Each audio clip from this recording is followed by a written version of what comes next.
Hello and welcome to today's PIR live event webinar brought to you by Partners in Research Canada. My name is Stacey Joyce and I will be your host. Today's guest is Dr. Rupp Carriveau. He is the Director of the Environmental Energy Institute and an Associate Professor in the Department of Civil and Environmental Engineering at the University of Windsor. Thank you so much for joining us today. I will let you take it away. Thanks, Stacy. This is really exciting, and I'm super pumped about all the folks that are online. And I'm really fired up to talk to you a bit about clean energy today because I think it's really important for the future of our planet. And so I'm hoping to fill you guys in on some stuff that maybe you're not aware of, and hopefully pique your curiosity on these topics. So the first thing I want to talk about with my first slide is that I want everyone to think a little bit about how we consume electricity. Okay, if you think about your daily habits at home, this graph has three different lines on it. I want you only to look at the blue line at the top. It outlines typical electricity demand. This is for the state of California. This is an average. Ontario has similar patterns. And these patterns, of course, change with the season, but mostly what you see is that while we're sleeping, we don't use a lot of electricity, which makes sense. And it gradually grows as you go through the day. You look at that blue line, starts to climb.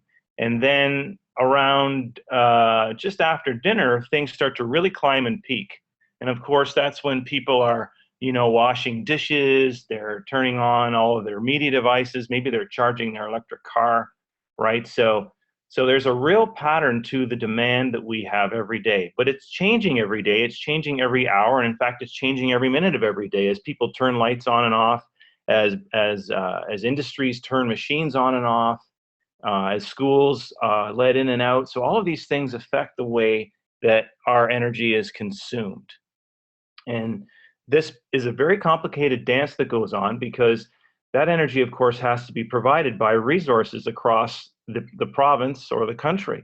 And those resources, every 5 minutes, the energy grid has to decide how the demand is going to be met by different resources. And there's a variety of different resources that you can choose from. So today I'm focusing kind of on Ontario because that's where I do a lot of my work. But I mean, a lot of this is transferable to other regions. And what you see in Ontario, and this is a picture from Ontario's independent electricity supply operator, this is our energy grid.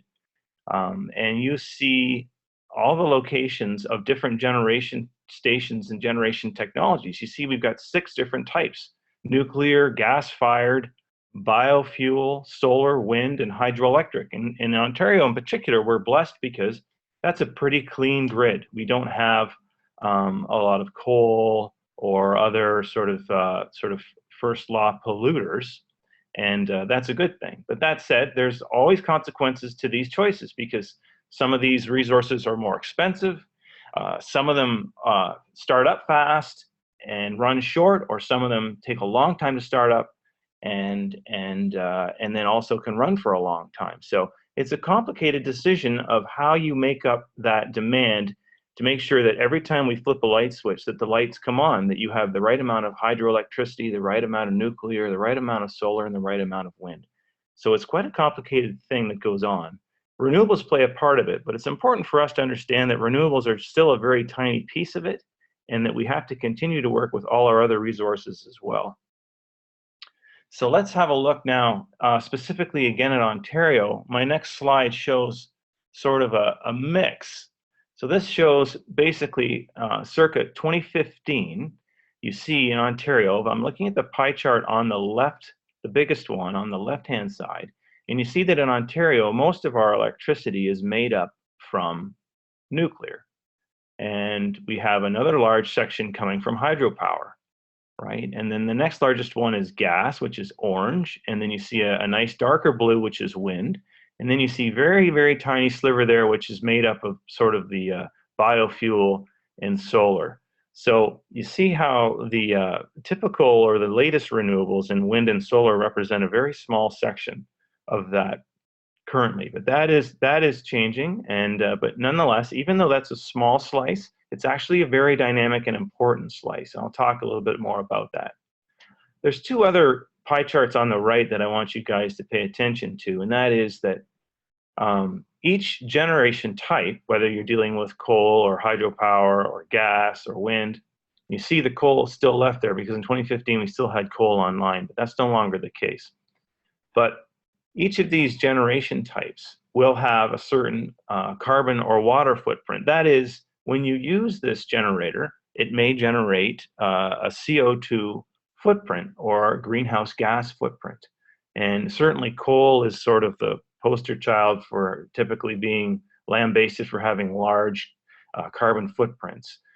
But there are other generators that are typically labeled as clean, like hydropower, which have very excellent carbon footprints in terms of small carbon footprints, which is what we want for clean air. But they actually have quite large water footprints, which is something else that is something we need to really worry about for the planet.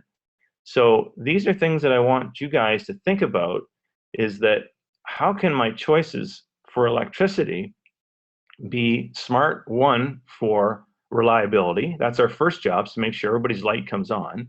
Two, smart for the economy, that we're making sure that the taxpayers get the best deal for their investment. And then three, what's the best choice for the planet? And we have to look deeply beyond simply carbon and also think about water. Okay, so moving on to the technologies, we've got any of you who've ever been up and down the 401 in Ontario, particularly near where I live in the province, you'll see all kinds of commercial wind turbines, particularly as you go west of Toronto, west past London. You'll see a massive concentration. Alberta also has quite a complement of wind, and wind is growing all over Canada. And it's a very dynamic resource, and these are massive machines. They're very exciting to work on, and I've been happy to been working on them for the last 10 years. But solar is also really coming on strong because its costs have come down, and then they're very easy to maintain because there's very few moving pieces. Solar doesn't have the same output that wind does, but there are ways of getting around that. You see different types of solar. In the top right-hand corner, you'll see solar photovoltaic, the one most people are used to seeing on people's houses. You see that converts the sun rays directly to electricity, but you can also take heat from solar and warm up your hot water tank in your house, which is the middle picture there. Or at the bottom, you can actually concentrate the sun's rays onto like a central, what's called a power tower. And what they do with that is they melt salt. It's pretty cool. So they get it so hot that it melts this special salt that becomes molten. And that creates a steam that they can use to generate electricity or store the electricity later, which I'll talk about later on.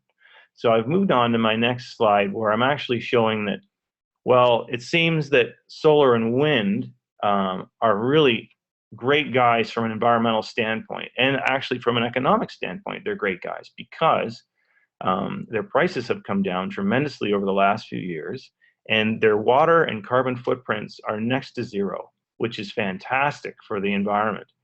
One of the challenges, however, is that you can't necessarily dispatch these. In fact, you can't dispatch them at all. That means that if we need extra electricity because we're not getting enough from our nuclear or say our hydroelectric, and we say, okay, wind turbines, we need your power now, but the wind isn't blowing, that's a problem.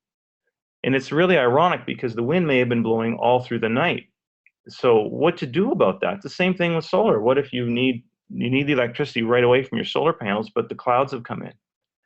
And yet maybe you've had great sun in the early morning when nobody needed that electricity, or you had great wind in the middle of the night when no one needed that electricity, but yet you have to kind of throw it away because you have nowhere to put it. There's no storage on the grid.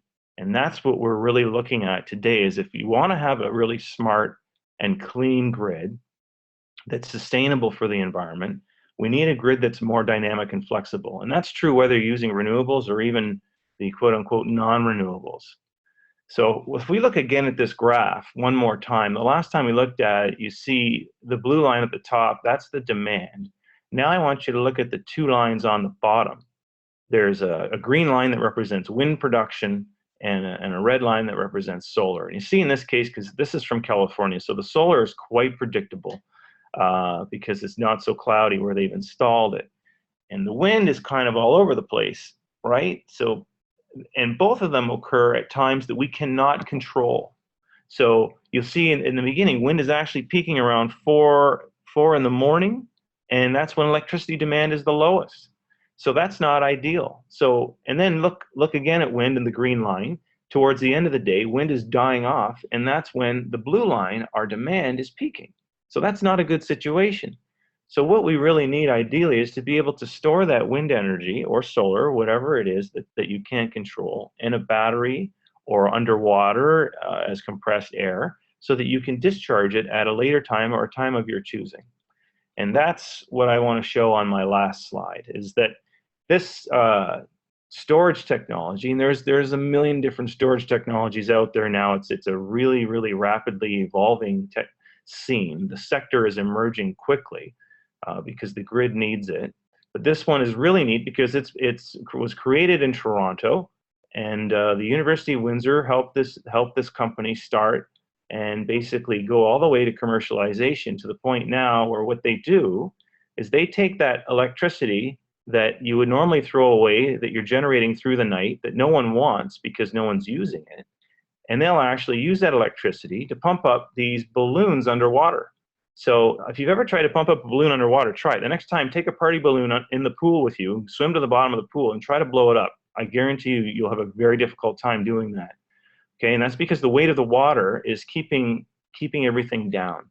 And so what these guys do is they run electric air compressors with that excess electricity when the electricity is basically free, and they blow these balloons up underwater. And then later on through the day, if the wind dies down and the grid says, hey, give us some of that clean wind energy, and we say, well, the wind's not blowing right now, but we did put some in a bag early through the night, and we can give it to you now. So then what they do is they open a valve on shore, and the weight of the water crushes the balloons back down and pushes the air out of the balloons, and it spins a little turbine on land, a little generator, and they get the electricity back at the time that they want. So it's really cool, and this is where things are going in terms of trying to make a more dynamic energy grid that helps us to engage a greater variety of resources that are both good for the economy and reliability, of course, but also for the planet.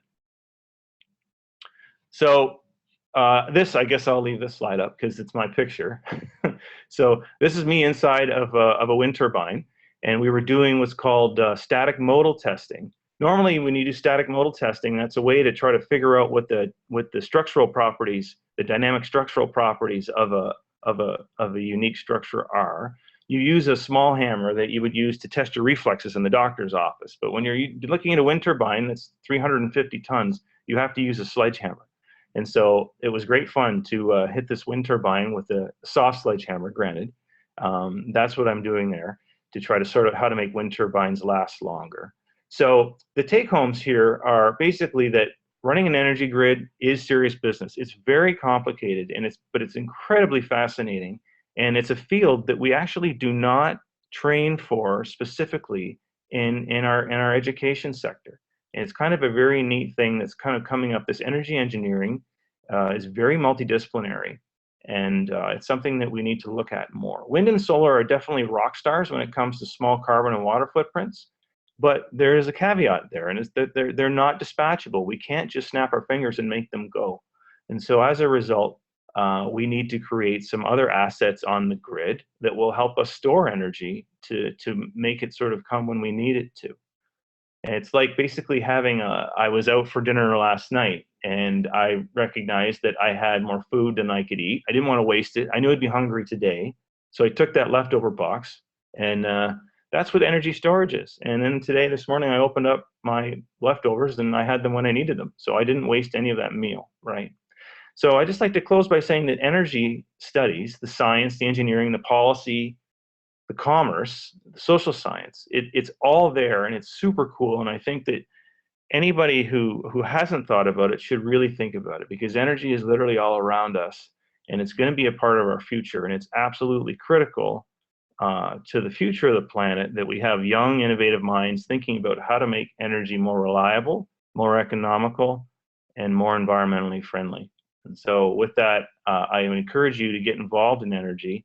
And I certainly would encourage you, I'll bump to my last slide and then I'll bump back, to visit the Environmental Energy Institute website and look at some of our upcoming events. we cater to all ages, and we would love to engage young people. We have a youth sector that's starting this summer, and we would love to get sort of membership going in that, because I think it's a wonderful thing. The University of Windsor and other Ontario universities have great energy programs going, and we'd love to see you guys. So with that said, I'll stop and entertain questions. That's great. Thank you so much.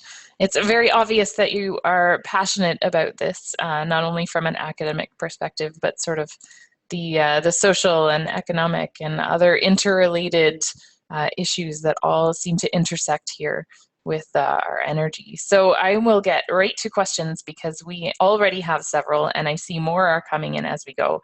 So we're going to go first to the grade 5-6 class at Lawfield Elementary in Hamilton. And they would like to know if renewable energy can be used for more than just electricity production. Wow. Are you sure that's just grade 5? That's a very insightful question. One that I should have been more prepared for. No, that's a fantastic question. And you know, were my wife here, she'd have been kicking me because she works for a gas utility, and I kept speaking about energy and electricity as if they were exclusively interchangeable, and I'm forgetting that there's a whole other whack of energy called thermal energy, which is where we get our heat, of course, which is really important to the way we live and industrial processes. So there are different types of renewable energy that you can use. In fact, solar is often used for heating, which is again, and thermal energy is a huge part of our requirements on our grid to heat our homes, to heat our industrial processes. So absolutely, yes, renewable energy can be used for that. In fact, and biofuels are also used for heating. And again, it comes back to the same thing. When you start talking about these things with serious folks, they're going to tell you, well, we'll use those things when they become economical. What's made things more interesting more recently, of course, is that our government has said that, you know what, we're gonna change the economics a little bit by bringing in these sort of taxes if you generate a lot of carbon to produce your electricity for heat or electricity. So it makes things really interesting. And we have a question here from the grade 4-5 class at Queen Victoria, also in Hamilton. Should we use different energy sources for different places? Wow. Again, I'm just blown away by these questions. All right, that's a great question. 100%. And that's something I meant to mention when I showed, I had a slide early on that showed where the different generation types were around the province. And that was a point I wanted to make, and you guys saved me because I missed it. And that is that where you end up locating these energy generation facilities depends on a couple things. The first rule is usually, particularly for wind and solar, is you want to locate it where the resource is strongest. So that's the answer to that is absolutely, you need to locate where your resource is strongest. But also there are other aspects. You also, when you can, you want to ideally locate that close to what we call the load or the demand. So you wouldn't, even if you had fantastic wind at the North Pole and there was no one there, it wouldn't make sense for us to build a lot of wind turbines there, because then you have to build these expensive transmission lines to get the power to where the people are. So the perfect storm is that you've got wonderful resources close to where everyone's living. The perfect storm. It seems like that's not always the case, though. Is that why we have so many towers with wires across our province? It is. And though I will say that is changing, and some people like it and some people don't, is that there's a great movement going on globally for offshore energy and offshore wind and offshore wave power, because over half the planet lives within 100 miles of a coast. It's pretty incredible, and it's growing because the planet is urbanizing. So more and more people are trying to locate power near people where it's possible. So our next question comes from the grade 5 class at Three Valleys Public School in Toronto. They would like to know what renewable energy source is best balanced between cost, efficiency, and carbon emissions during production, creation, and transport. So kind of taking everything into account, which renewable energy source is best balanced? Are we sure these aren't graduate students giving these questions? I'm just going with what they tell me here. Okay, all right, because this is much better than my research group. So I would like you guys to all enroll at the University of Windsor when we're done with the fall, because I need help from these minds. Well, that question is quite a controversial one, and I'm going to tell you straight up that I have a bias because of my familiarity with wind.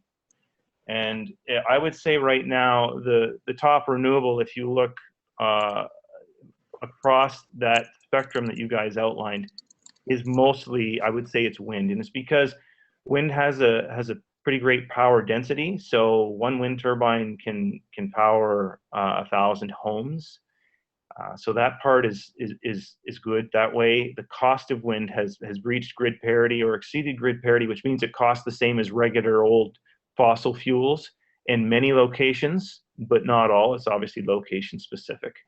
And the carbon and water footprints for wind are the lowest. They're lower than solar even. So those aspects for wind are tremendous right now. So that, I would say, wind is probably that guy that you're talking about. And I have a specific question here from Ms. Blair's class that they want to know a bit more about the underwater energy storage system. So where did that idea come from, and how much energy can one balloon store?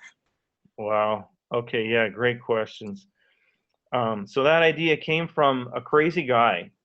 His name's Cameron Lewis. You can type his name into the Google search bar, and you'll see all kinds of stuff on Hydrostore.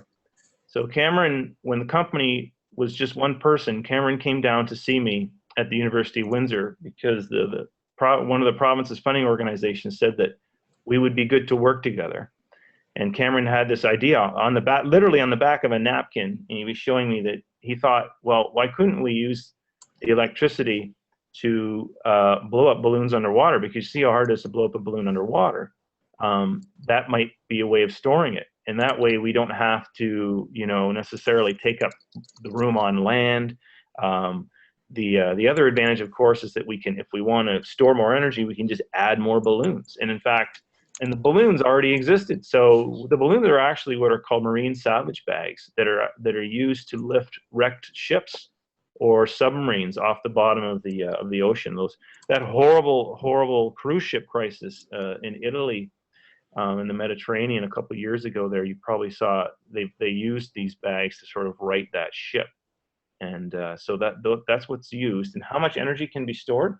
Those bags come in different sizes, but the size that I had on the slide, typically you would be able to store enough energy there to buffer, I would say, energy for about 10 homes in a bag like that. That's amazing. And that's just one bag. Yes. So related question coming from Ms. Ruth's class, are they storing energy underwater in this way now, or is this something that is being considered for future energy storage? No. If you're a good swimmer, you can go and jump off the beach at Toronto Island and swim out about 5.5 kilometers from there, and you will see these bags. They are under there. That is a grid-connected operation right now that is being used for research. So we just got a large research grant to work with Hydrostore to continue to investigate this technology using that grid-connected facility that's operating. And they're building more. They're going to be building some in the Caribbean where the water's deeper and you can put more air in the same size bag. So it's pretty cool. They're also doing a different thing where you store air in old salt caverns in Godrich now. So that's also being done, and we're helping them with that as well. Wow. So how big can they make one of these operations? That was another question we had. We've talked about how much energy you could store in one balloon.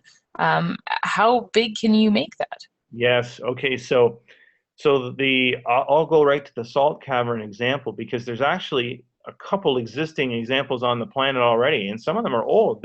So there's two of these facilities that operate today in the world where they actually use an old salt mine, and they pump air down into the old salt mine and charge it up so that it becomes pressurized.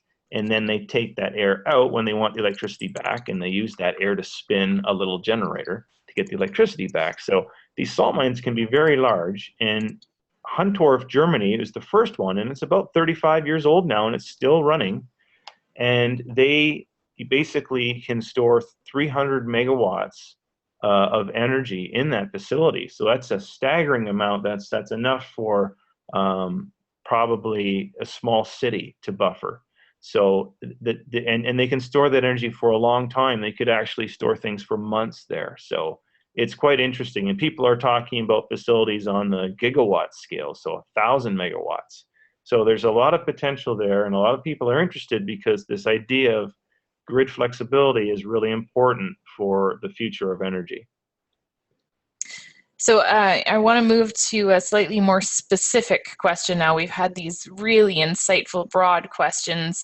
The grade 7 class at Lawfield Elementary wanted to know how a wind turbine is so stable when it's so top heavy. Oh, man. Okay. Again, I'm going to ask all you guys to fill out forms to come join me. That's a great question. And it is top heavy. You know how top heavy it is? So the box on top of the turbine is called the nacelle, and that's where the generator is. That's where the gearbox is for those that use gearboxes. Most still do. And that weighs 66 tons. Then the rotor, which is the piece which has a nose cone that holds the 3 blades, that's about 35 tons. So you've got basically 100 tons in the air on top of a tower. The tower itself is about 130 tons. But the tower, of course, is affixed to a foundation. Now, ironically, the foundation itself is not that heavy. The foundation, once poured, is probably on the order of about 100 tons. But because of the way it's founded, and there's many different types of foundations depending on where you build the machines, but it's the foundation that really gives it the stability. So there's tremendous balance, obviously. So the smart designers really put that box on top in such a way that it's balanced very well on that tower. And then they basically transfer all those loads into the ground. So it's this very, very smart, but I'll say basic, in some cases, foundation system that use the mass of concrete under the ground and the bearing pressure that soil can provide. And so that's how it's done. In some cases, they actually use piles. So they'll drive down piles, which are basically like big long nails you hammer into the earth, and they'll drive that right into the bedrock. In some cases, they'll use things called rock anchors, which are like, again, like just like it sounds. They'll send cables down and they'll anchor into the rock to make sure that those things are firmly founded. But they've done a very good job, and in fact, in our analyses, what we're seeing is they're all grossly over-designed, which from a safety standpoint is what you want to hear. And it's also really good news because sometimes when these machines get old, you can just pop a new tower on top and keep going using the same foundation. Awesome. So we are almost at the end of our time here, but I do want to squeeze in a couple more questions. So anyone who can stay with us, you'll get a few bonus questions here. First, we have the grade 4 class in Campbellford, Ms. Gummer's class. Aiden wondered if a proposal to local governments would have them consider building solar panels on tall public buildings and then share that energy with the province. Wow, great question, Aiden. That is something that people are doing already to some extent, but I still think it's underexploited. So your idea is a very good one. And there have been some examples of it where they've been really successful with what you've described as in Germany, because they're religiously dedicated to their solar energy there, which is a bit ironic because they don't have the best solar resources. Alberta has tremendous solar resources. And so what you're proposing is a very good one. Where things start to get a little bit weedy in terms of details is the utilities need to have very good agreements set up where they understand how to share who's going to get the electricity. So you're talking about distributed energy generation, which is great because what you're saying is let's give the energy directly to the buildings that need it. And if there's extra, we can sell it back to the grid. And that's really ideal. And so it's a very good idea you've proposed. So I want to squeeze in two more questions. We're going back to somewhat broad questions here to finish out. The first one is coming from Ms. Keibel-Surovi's class in Toronto. They are commenting on how this field is so broad. What was your career path? Yeah, that's a wonderful question. I would say and I'll make this super concise. At 9 years old, I was actually where I am today. So I'm in California today, and because I have some meetings with some team members that work at University of California, San Diego, and I was out here visiting my family, and I saw some really neat wind turbines as we were driving through California. This was a long time ago. I'm not going to say how long because I'm old, but that really got me excited. As a young person, I got so excited. I had never seen something so dynamic before. And that must have been stuck in my head for a while. So I ended up going through engineering, but I became a civil engineer, which usually most people think work on bridges and roads and things. But I ended up working a bit in robotics. And then when I went to graduate school, I learned a little bit more about the way wind blows over structures. So basically creates loads on structures. And I thought, geez, that's fascinating. That would be neat if you could make energy with the wind. And I got back to those wind turbines. And so that's sort of how I got into it. And then to be honest with you, it's only been in the last few years I've kind of moved a little bit away from some of the engineering stuff and gotten into the really large sort of field that extends beyond engineering, which is in the sort of business side and the policy side, which is really interesting. And I'm hoping to try to bridge those more because I think it helps the sector. And I think the same can be said for you guys. Even if you're not, and I'm an engineer by training, but I'm desperately trying to disguise myself as a finance person at times because it's really interesting to me. So there's so many opportunities for people, and then there's the social side as well. So literally just about every field that you would get out of a college or a university could be employed in the energy sector. So our audience has convinced me to squeeze in one more question here. There are lots and lots of questions about this underwater balloon energy storage project. Yeah. And so basically two themes are coming up. How big could each balloon get? And could they be popped by a sharp object or something like that? Oh man, awesome. So yeah, the balloons, they're big. So what happens is, one thing I want to sort of point out is that we actually don't, so you know, like a party balloon, which is how we started these tests. We started these tests with dollar store party balloons in the University of Windsor Lancer pool. And the first things that we did was pop them underwater with a diver, because the investors that were trying to get this company going wanted to know exactly what you guys just asked. And so we did those tests, and I'll tell you what happens is you get this most wonderful vortex ring. So you guys may have seen smoke rings, or if you Google dolphin vortex ring, you'll see dolphins, and they shoot these little vortex rings out of their mouths. They play with them on their nose. It's the cutest thing you've ever seen. That is the type of vortex ring that emerges when one of these balloons breaks, and if they're inflated elastically, okay. However, these ones that we use, believe it or not, they don't actually expand. So they expand until they reach basically their elastic limit, and we stop just short of that. What's keeping them sort of in place is that we're only pushing against the weight of the water, so we don't actually expand them past their original size, and so they don't.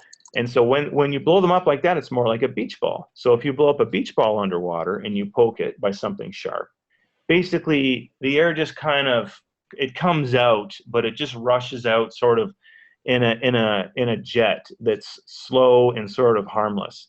But if you have one of these explosive failures, like the balloons we had in the pool, which could happen if you actually overpressurize one of these, we have safeties to prevent that, but it could happen, then you would have that vortex ring, which to me is super exciting, because when that vortex ring hits the surface, you get this enormous wave that radiates out away from this, which could be bad news if you were kayaking there, but could be really exciting if you happen to have your paddleboard.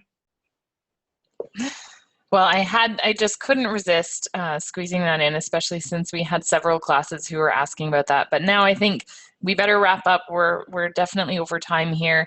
The last question I have for you comes from Georgetown, Ontario, in Ms. Russell's class. They would like to know how or what is the best way for students our age to learn more about this? Well, you know, I covered a lot of things today, and one area that you can go, there's a couple areas that are really neat. So obviously I'm going to push my own brand here because I'm really excited. We're really trying to work hard on engaging interested young people, and I'm truly blown away today by the questions I've gotten. Anybody with those type of questions clearly are way out in front. I'm so blown away by that stuff. So my website, environmentalenergyinstitute.com, is a great place to start. Like I said, please join us, subscribe, and you'll see the changes coming. We have events coming on this summertime as well for young people, so we want to be engaged. But beyond us, of course, the IESO.ca, the Independent Electricity Supply Operator of Ontario. Now, they don't have a lot of sections geared for youth, but these questions you guys are getting, I don't think you need anything geared for youth. I think the material is going to come across quite accessible to you guys.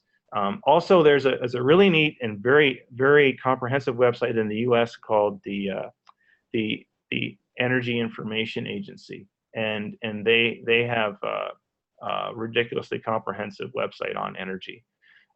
So those are great places to start. Also, the National Renewable Energy Laboratory, NREL, in the US has a wonderful website. And finally, of course, Natural Resources Canada, CanMet Energy, have great resources. And so, but if you forget all those things, just start with me. You can always email me anytime, and I'm happy to respond directly and give you the resources you're looking for.